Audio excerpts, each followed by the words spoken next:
Bharatiya Janata party రాష్ట్ర కార్యాలయంపై జరిగిన దాడిని ఖండిస్తూ వరంగల్ చౌరస్తాలో కాంగ్రెస్ పార్టీ నాయకులపై మండిపడుతూ బీజేపీ శ్రేణులు నిరసన వ్యక్తం చేశారు.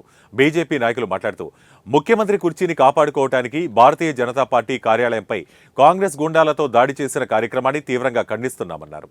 భారతదేశంలో 20కి పైగా రాష్ట్రాలలో భారతీయ జనతా పార్టీ అధికారంలో ఉంది. కానీ మా పార్టీ సిద్ధాంతాల మేరకు ప్రతి ఒక్క కార్యకర్త నిబద్ధతతో కూడి ఉంటారని, మా కార్యకర్తలు తలుచుకుంటే దేశంలోని ఏ ఒక్క కాంగ్రెస్ రాష్ట్ర కార్యాలయాలను విడిచిపెట్టరు, తస్మాత్ జాగ్రత్త అని హెచ్చరించారు.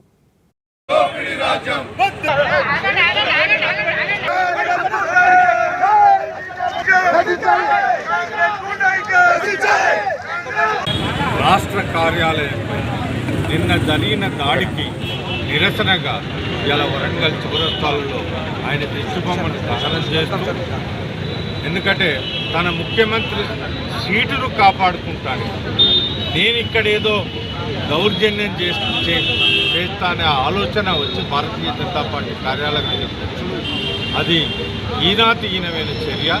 ఆయనను ఖండిస్తూ ఈ రాష్ట్రంలో ఇంకొకసారి కనుక ఇట్లా పిచ్చి పనులు చేస్తే ఎక్కడ తిరగకుండా నిర్బంధిస్తాం.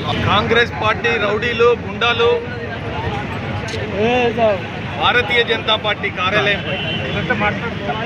కార్యాలయంపై దాడి చేయడానికి పూనుకొనడానికి కోసం చట్టం కళ్ళు మూసుకుంటే అధికారులు ఏం చేస్తారని చెప్పి ఒక చర్యగా మేము భావిస్తున్నాం. భారతీయ జనతా పార్టీ కార్యకర్తలుగా భారతీయ జనతా